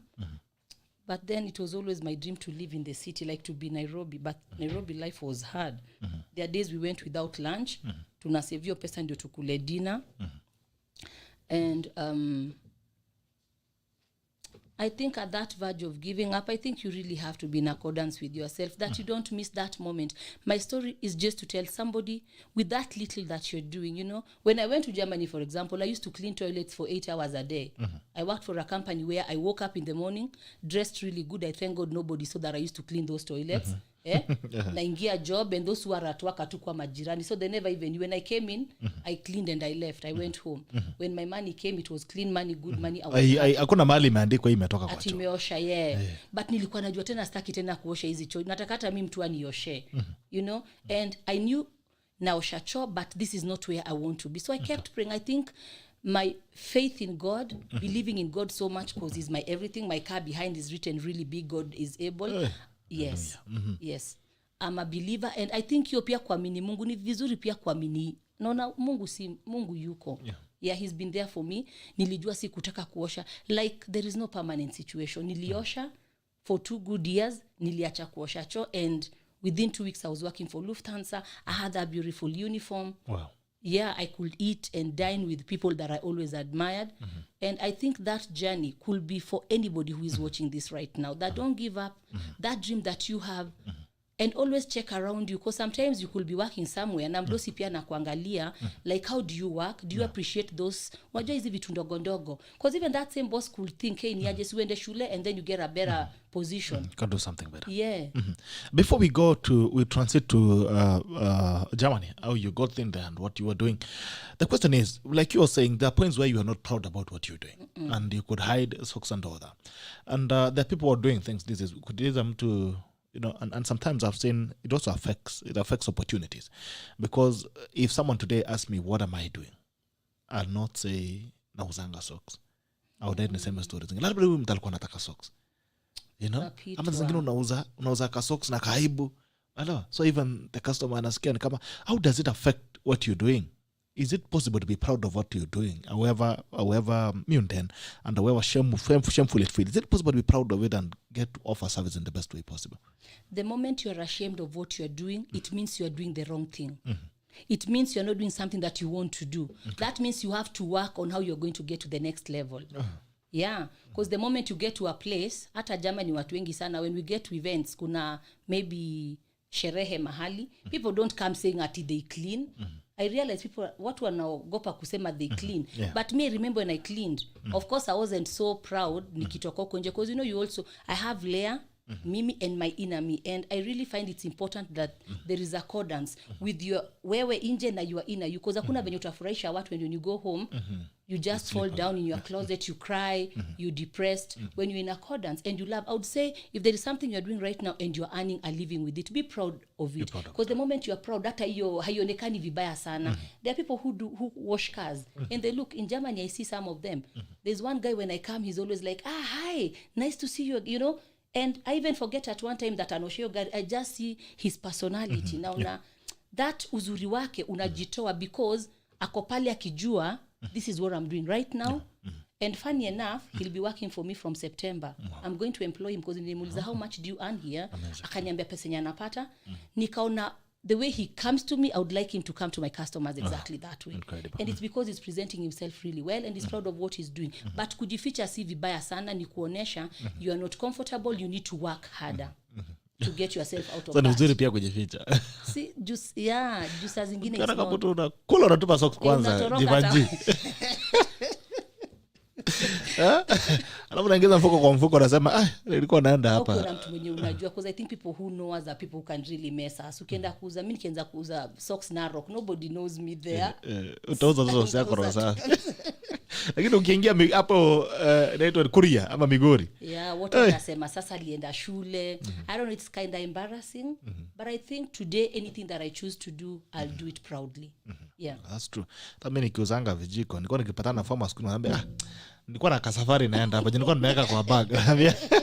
Nilikuwa na safari naenda hapa, hata matatu inaningoja. Acha niende tutaongea. Nakupa the stock. I believe. Bye. So it happens, but I mean, it's possible that things change. But for me, I've believed that attitude defines a lot of things. A lot. It doesn't matter what you do. Whatever you're doing, some people might not approve of it, or some people might think it's not the best thing to do. Yeah. But whatever you do, it's possible to have a good attitude while doing it. It's very because that also determines how you give your service, how you treat the people that come to get services from you, and with other things. So, I mean, whatever it is. And how you feel about yourself. Yes. Because it's also good how you feel when you utajipresent. Juka, I don't know. Yeah, pia presentation yako, it's when you unasikia hivyo pia ndio utaenda mbele ya watu. Kama unasikia you are not good enough, you'll never present yourself good enough before people. Right. Sasa hii dreams ulikuwa unasema dream chasing. Ni dreams gani hizo ulikuwa unakimbiza that time? The reason I call, actually before I was the village marathon runner, running the race in Europe. Yeah, because I thought I'm coming from the village. Mi sijalelewa actually in Europe. I think I used to be one of the most mshamba. Hatujaenda Europe. Bado tuko Kenya. Hapa hujapatana kwanza na Brayo. Uko hapo unangangana na masocks. Ni dream gani ulikuwa na? I used to have dreams of going abroad, like kama boda ndege kipita naangalia huko juu nasema, I used to chase them and I'm like, ndege, nitaikaa ndani ya ndege. And my dad before akufe, I had a lot of good moments with him, and alikuwa anasema nataka msome mwende Ulaya. Kwanza wewe nataka usome kabisa. And I believe ananiona na nafurahia kwamba niliendaga na hata sistangu alikujaga, but she came back. I used to have this dream of one day going abroad, looking good, driving a car. I love perfume so much. So much. I used to wish ninuke tu kama daktari, because nilikuwa nasikia daktari wakinukia nikasema daktari wananukanga spirit. Ama daktari wani. You're always smelling like those people. Yeah, I used to have that thing of just wanting to look good. Like, you have those women you see going to office and you're like, you admire them. I used to have that thing of wanting to live good, have my beautiful home, a beautiful family, of course a happy one. And I knew for me to be able to live this, I really have to do something. And the Dream Chaser name actually came much later. I think it's a COVID name. It's a name that came up during the COVID time. Okay. Yeah. All right. Haya, so twende Ujerumani. Mpatana na Brayo. Ni nini aswa ulikuwa unaenda kufanya huko Germany kwanza? What was the entry point?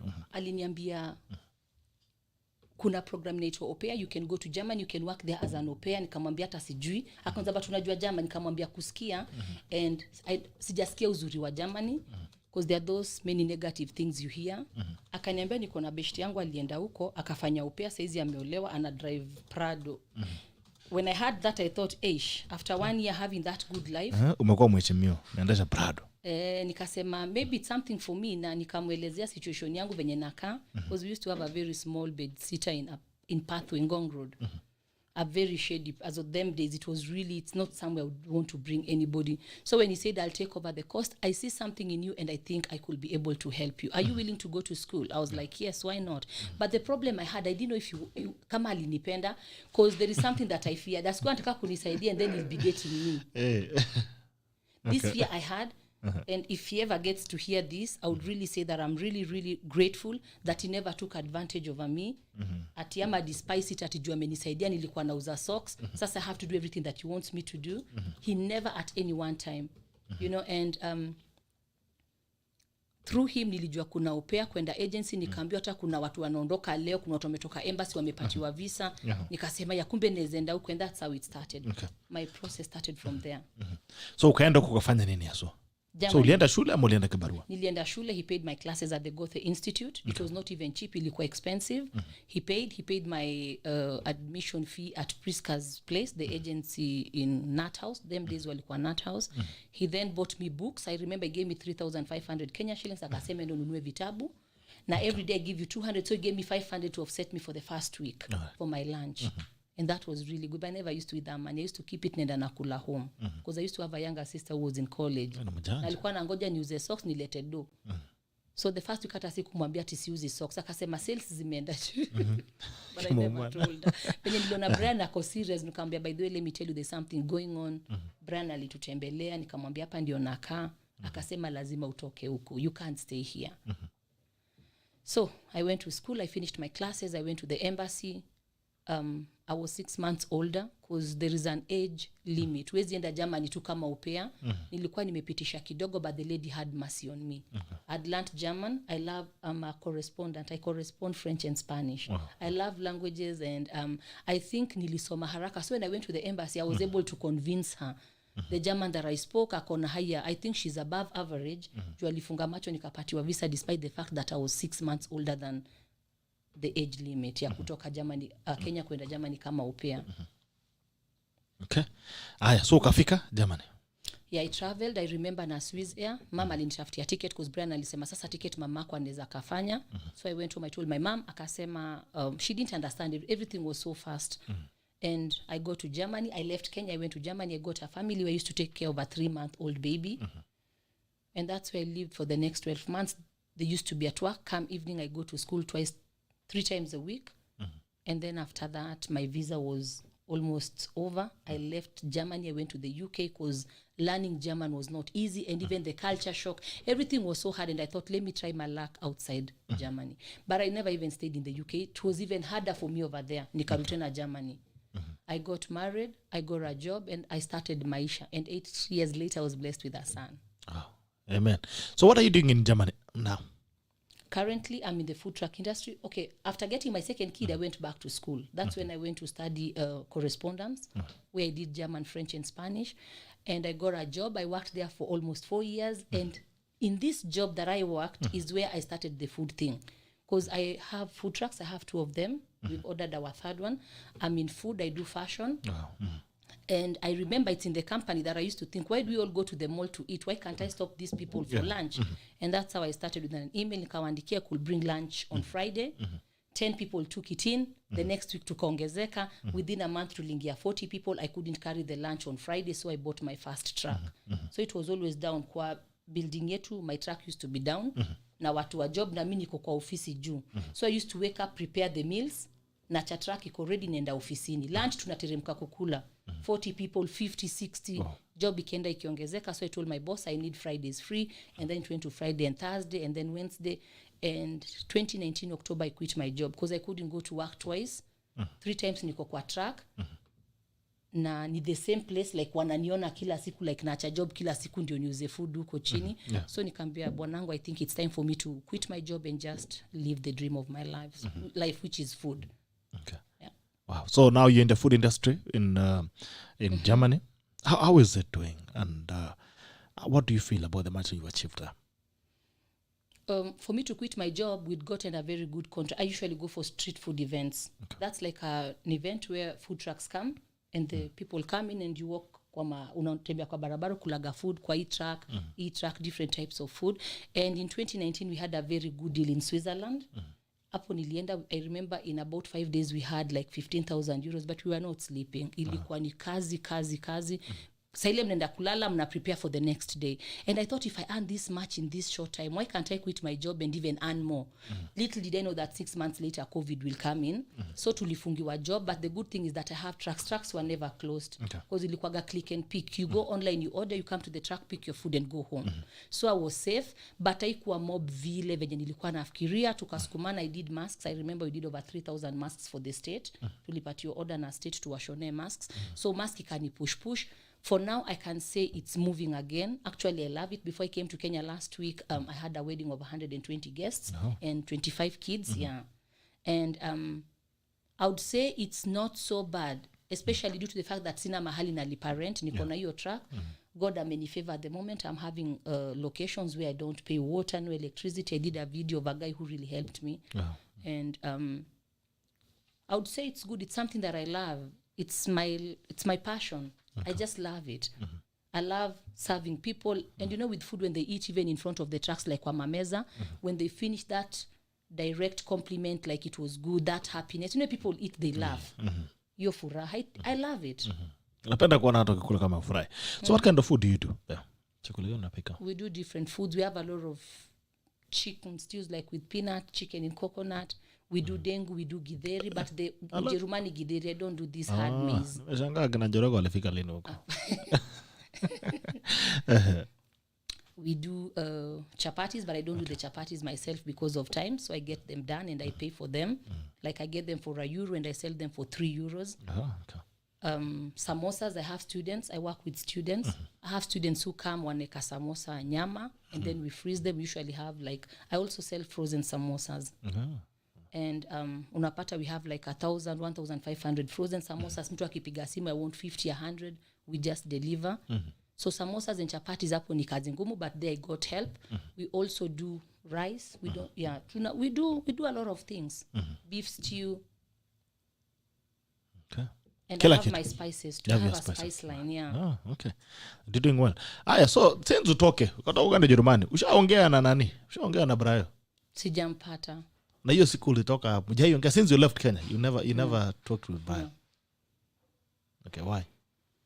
I got over there and I don't know, somehow it's funny. There's somebody who asked me this question and I sat and reflected and thought, why have you even, I don't have a reason for that. Mbona sikufanya. It's actually very sad.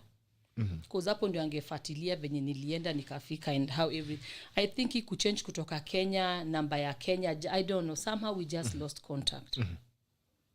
Okay. Akapotea. Anaitwa Brian nani? Tumtafute sasa. Jina yake ya pili. I just remember he had a bald head, hakuwa na nywele. He was dark in si nywele like alikuwa na nyoa kipara. Yaani uko unajua jina ya pili ya Brian? You didn't know his second name.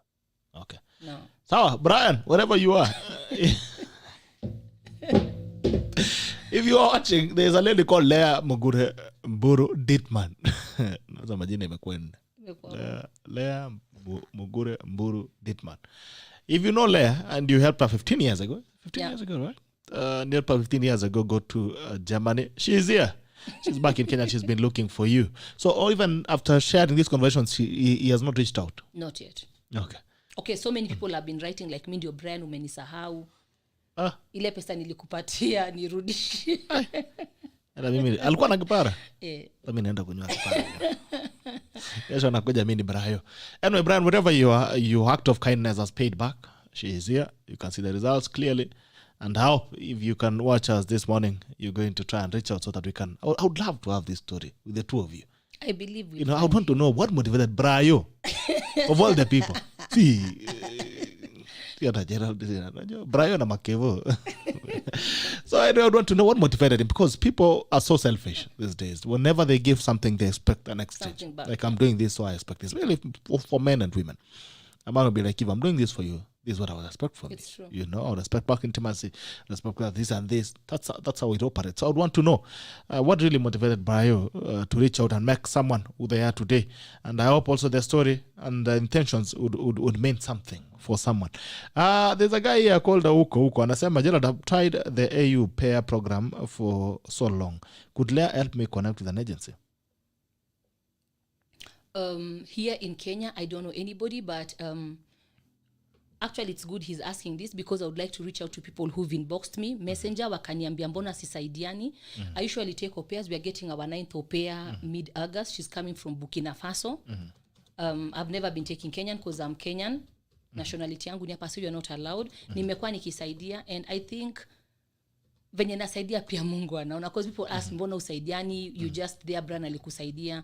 Nasaidiana sana. I've helped so many ladies to get into Europe, helping my kids out, because I wanted to do the same kama mtu venye nilifanywa. Mtu mwingine aingia asome, maybe aolewe, dream yake come true.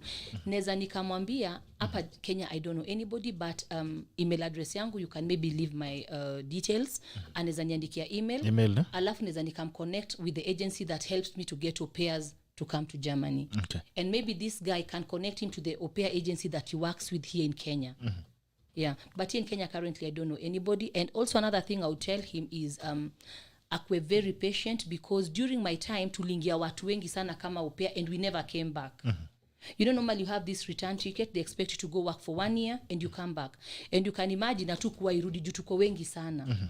na if you hear stories unasikia nilikuja kama opea what does the government think? Hata embassy tuliwapatia visa na tujaisikia mlirudi. So the process from Kenya has been slowed. It's not like Zimbabwe we apply for pairs within 3-4, let's say a span of 4 weeks you have your pair in the country. But Kenya, people wait for years. They've made it so hard. When I was going to Germany, it was until A2. Right now, they want you to learn German to B1. I even think B2, if I'm not wrong. B1 or B2.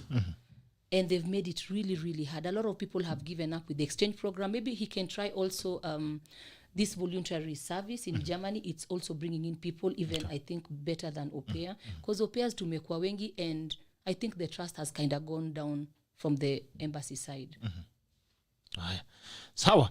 A good friend here, Jimmy Gakio, is also asking where in Germany. I normally visit Fulda. Anda kuja kula githeri huko. Fulda is like an hour away from me. Actually, I'm there on the 11th, 12th, 13th, 14th, 15th. We are there for 4 days. There's an event, and we are there with 2 trucks. So Fulda is not so far. You can reach out. I stay 10 minutes away from Frankfurt Airport, the main airport in Germany. I'm 10 minutes away. All right. So you're like karibu na Frankfurt Airport. Frankfurt. Yeah. Okay. Sawa Gakio. Sasa umejua hapo mahali utaenda kupata Leah kule githeri kwa bili yako. So that's what you're doing now in Germany. Okay. I want you to, if you're to meet Brian today, what do you tell him? Okay, how do you, if I was Brian today, how would you be behaving for the first 5 minutes? What did you tell me? Hata I don't know. Because first of all, najua hata nikumbuka because I used to be very shady. Okay, I don't, hata leo maybe I'm a bit shady to some people, I don't know. But I think the way I was then, I would first want to know kama hata nikumbuka. Alafu, tukumbushane. Alafu that statement, atio dem alienda huko na na drive Prado, ningetaka tu akuje aone kenye God amefanya kwa life yangu Germany. Ati alinisaidia, and today I'm helping people that I'm paying, and they're able to help themselves make their dreams come true. And it's through this act of kindness. Sijui venye nitafanya. I think I would also cry a lot. Sijui, I think I would get very emotional. And then I would love to take him to the embassy with the best invitation letter ever, the best request, and just request the embassy. Hata niambia ambassador Tom mwenye ako Germany anisaidie, Brian apatiwe visa tu akuje. Juu alinisaidia na nimesaidia watu wengi. Germany knows what I'm doing. That he can just come and see what he did. I think I would love him to come. Alafu akikuja nifunge job, nimzungushe Europe. Nimwambie asanti. Azile Brian hajafika naweza tembea Europe. Tukingoja Brian. Anyway, so what are some of the available opportunities in there? Because most of Kenyans, they go out there, they go and focus on the wrong things abroad. Because we all talk about Europe and the Western countries being land of opportunities. But again, it has been a land of disaster for many families and many people. People go there, unaenda unasikia mtu labda alijinyonga ama aliua mtu ama drugs and all that. And they end up not doing anything much with their lives. Anybody who is planning to go abroad, what did you tell them? Because it's not everybody who goes to Germany and builds a business like you've done. I think it's the mentality, peer mindset. You want to go to Europe because you want to make money. Hatujai toka hapa nikasikia mtu, watu wengi tu ni mtoto wangu anamaliza shule nisaidia kuje huko. But tunajiuliza anakuja kufanya ni, because you have to know what you are going to do over there. Me, I went there as an au pair, and I knew deep in my mind sitaki kurudi huku, nataka kukaa huko. Kenye nitafanya, nilijua siwezi uza socks huko juu. Sikudhani naweza uzia wazungu socks kwa street. So I knew I wanted to leave Kenya at any cost. Na venye Brian alikuja kanisaidia nikasema nitaenda na Kenya nitafanya. But now the problem we have, tukifika huko, juu lazima unliving, you end up doing something that you don't like. And then you get stuck in it. Because then you lose perspective, that dream that you ever had. Because I've seen people, we have Kenyans who are in the IT. They are living good. Unapata mtu, ako so proud to be who he is. Venye anajiintroduce, unaenda kwa kampuni unapata Mfaransa anaingia, a Cameroon guy ama hata dem. I think ni kukuja na ujue kenye unataka. Unaweza ukakuja of course, and then you hold on to a certain job as you plan to get to another level of maybe where you'll go to school. Because ukienda shule, Germany paperwork talks a lot. That's what you makaratasi itakusaidia sana.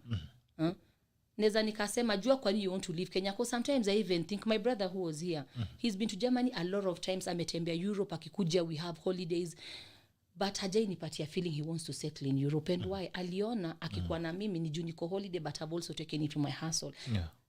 We work a lot. in Kenya unaweza kaa uchill. If you have a chance to make it here, usi waste time mob, especially if you're not seeing the gates opening to get to Europe, because you might also be losing the chance over here wanting to go to somewhere you don't even know, because a lot of people come there, unasikia mtu alikuwa daktari anakuja huko, self esteem inaenda chini because unampata ni yeye anaosha ama ni yeye ana okay, people do a lot of things that they don't really like. I know people who do this kuosha watu wazee. It's also something you have to do because you love. I know people who do it with passion.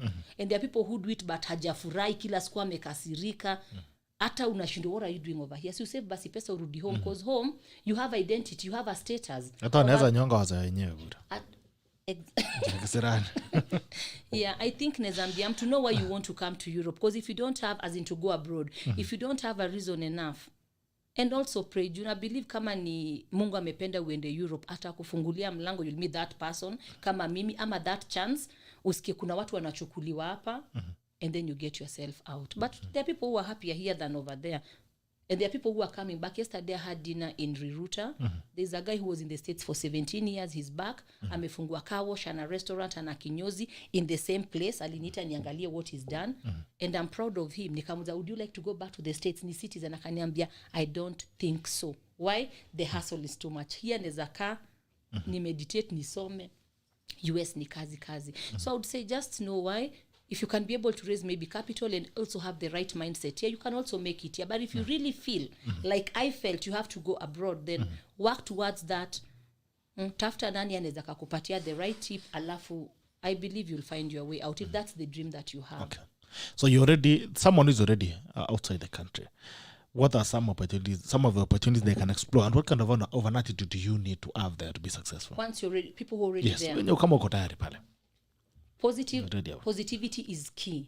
Juu unapata kama Germany people say ati hata Obama mmoja aliniambia siko kuna ma racist. How did you make it to even start business? I miss face racism. Okay. I can proudly say before the camera I have never asked my kids because they are mixed. Okay, sometimes they tell me about their hair. Mtu amesema nywele yake ni kama kondoo.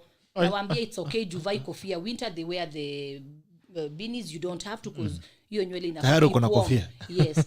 Summer they have the sunburns, we don't have because we have you know, I tell them something just to positive about yourself. I think your attitude in the diaspora means a lot.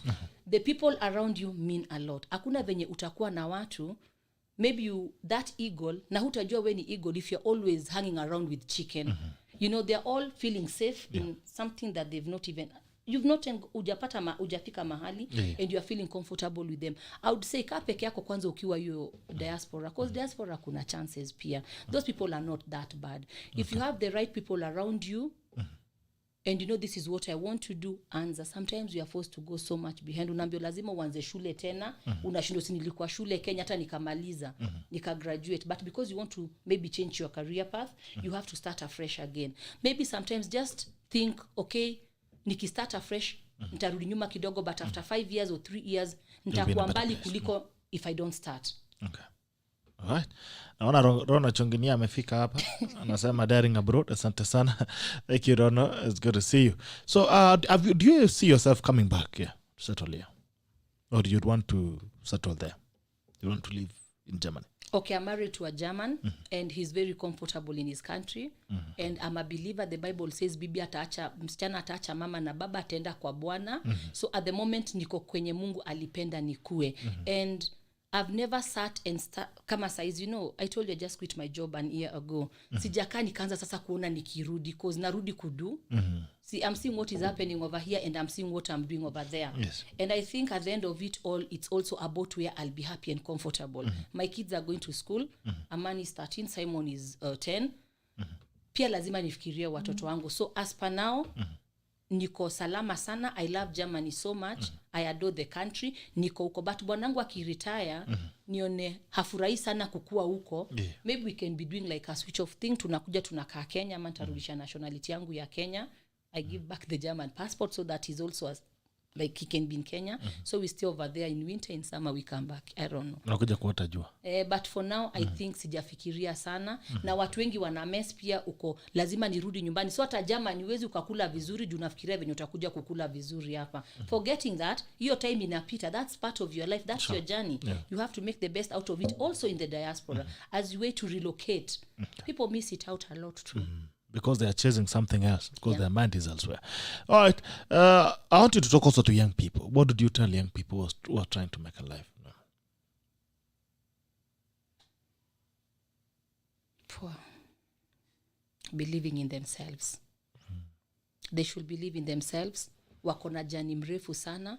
Saizi kuna mistakes unaweza afford kufanya na urudi you start afresh again. Decide wisely. As you start now, because like me, I went to school as a mother of 2. It wasn't that easy. Kama ningesikiaga vizuri when my mom used to tell me, soma, maybe there are things I would have avoided. Ningesoma kitu kizuri, kenye kingenifikisha mahali. Singekuwa penye niko. I see people who earn really good here in Kenya. Mtu alisoma, akapata A, akaingia akasoma law ama medicine, ako job poa. I even have one who start ako hospitali I had in Kisumu. He's a surgeon. I know him. I've watched him. And I think it's because he knew what he wanted, he worked towards it. Na alifika mahali alikuwa anataka. Make the wise decisions. Don't let peer pressure ikutoe kwa barabara. Navigate well. And sometimes for you to get this navigation well, ukiingiza hiyo address ya destination yako, you need yourself. Don't listen so much to people because maybe unataka ukue hii ama huyu anasema hivi. What do you want personally? Because it's only when you decide genuinely, because you know you have you, that you can be able to make the right decision that at every time you can look back and remember what triggered. Mbona nilifanya hivi. Decision making is very important, that you just decide well and then invest in that decision. All right. Where do we see Leah in 5 years? What do you want to do in the next 5 years? In Germany, I want to franchise because I realize demand is very high. Okay. Africa, we are not having enough trucks, enough restaurants over Sasa there. ukiongeza kalori unatubebea pia watu pia kwenda kuuza chakula kwa I Wajerumani. really want to do this, like somebody can come in for an exchange program. They work for me for an year. Jioni wanaingia shule. I really want to work on this so they come and help other people to learn how to cook. Yeah. Na mimi nitaondoka maybe kidogo kutoka kwa trucks. I wish to franchise that. I have a truck in Berlin, in Hamburg, that if you come to every city, the way you see McDonald's, KFC, unaona Jumbo African dishes, or the next it's going to be Leah's Finest dishes. I'm planning to change from Jumbo to Leah's, because with my spice line, Leah's Finest Spices, I realized my dishes are not very African, but they are just Leah's Finest dishes. So these I want to change by next year. So kikuja utaona Leah's Finest, na kutakuwa bendera ya Kenya, that you know it's Leah's Finest, mtu kutoka Kenya. Yeah. So natoka Jumbo inatoka. I want to remove it because I think ni jina kubwa sana. Na jusipatiani mahindi zile ngumu, na mtu akikuja anataka kula hizo mahindi ama ugali ya brown, and I'm not able to give them. Managu tunataka. Na managu pia. I think I would go to Leah's Finest dishes because then I have my own recipes, but also African. Like to the best of my ability, African, but dishes za Leah. Okay. All right. Hiyo ni miaka 5 inakuja. Na tunatumai ya kwamba pia as you grow, you're also going to ensure that more people are able to also grow with you. Anasema old one, old another. Oh, that's true. Shika mkono, you create a chain. I believe that's one thing that Brian would celebrate. You'll see you today. More and more people, you're given an opportunity to be out there and make a life. Kibedana says, loving the show. Great insights. Daring abroad needs a lot of planning. Okay. Grace Kamau, good morning. Good morning to you. And Pierre Blessed Braga Kopala YouTube. Anyway, good to see you guys. When are you going back?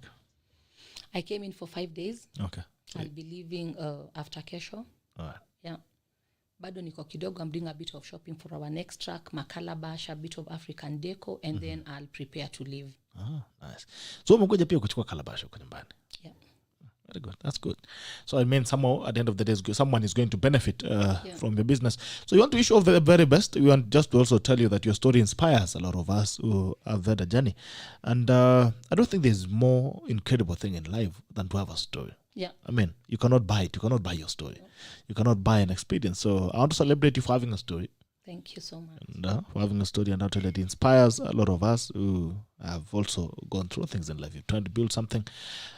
And so you want to wish you all the very best. You represent the finest of us. Go and conquer. tukikuja pale Germany tunakuja tunaingia tunajua kama tunajua tunakuja hapa kwa Leah tunaweza pata kaugali hata kama umesema si ya Afrika bora kitu inakaa ugali. But it's good food. You can check our website and check what reviews we have. It's good food. We do good food quality. Environment, it's the most friendliest service we give. Ana history wanasemanga nchi zingine watu wanakula maajabu kama China tu wanakula snails, nyoka, nini. Wajerumani ni chakula gani sana weird? What are the most weird things that you went and you found there that people eat? Imagine there's nothing. I just like everything they eat. Yeah, because they eat a lot of potatoes, a lot of pasta, rice. But the most weird, maybe sauerkraut, this cabbage that is soaked in some kind of vinegar. Kuna cabbage moja inanukanga vibaya sana. It's wautumia sana ku detox. Umejua? Yeah, it's mi sijaipenda, but my boys love it so much. My husband loves it. But German, I think hatuna chakula mbaya sana. Okay, so huko unaweza kula kitu yote. Yeah. All right, asante sana Leah for coming in. Wish you all the very best. Keep winning. And when you win, we all win. And nasubiri. Ngoje utaniambia. Ndakwambia umepeleka wangapi. So every time when you get an opportunity, you can let us know so that we can try and get someone who really needs it. And be out there. Let's have more stories. Let's have more people telling these stories that you're telling, that someone held my hand, gave an opportunity, and this is who I became. You've all become something because someone gave us an opportunity to try and be ourselves and chase our dreams. So keep doing it. Let's talk more stories. And for having me short notice and you said we're kujalia. Thank you so much. I was happy that you were here because that's a powerful story. And I believe this is what I say. A conversation at a time, a story at a time changes a lot. It's true. It might seem like an hour that we've sat and talked nothing, but somewhere there's stories. There's someone who's listening to this, and and it will change the way they think from today. That from whatever they are doing, they can build up something and be something. So I mean, that's what is really important. You travel safe. Say hi to your family. I will. If anytime I'll be in Germany or we will be in Germany. Look, anybody when you're in Germany, if you're in Germany, look for Leah. Ukifika pokutana Leah, send me a picture. And you go there to Germany from next week and you get Leah umekula chakula hapo kwa truck, send me a picture. We'll keep sharing them. Any Kenyan who is there in Germany, you can have an opportunity to build one of our own. Aya, atina pia kataska. Kataska. Iko but mbali kidogo. Taska iko kwako. No, I don't do beer. I don't do alcohol. Okay. So Gakio amesema anataka taska. So utamuonyesha mahali taska iko. Akishakula kishiba. Akikula kishiba, mpeleke mahali kuna taska.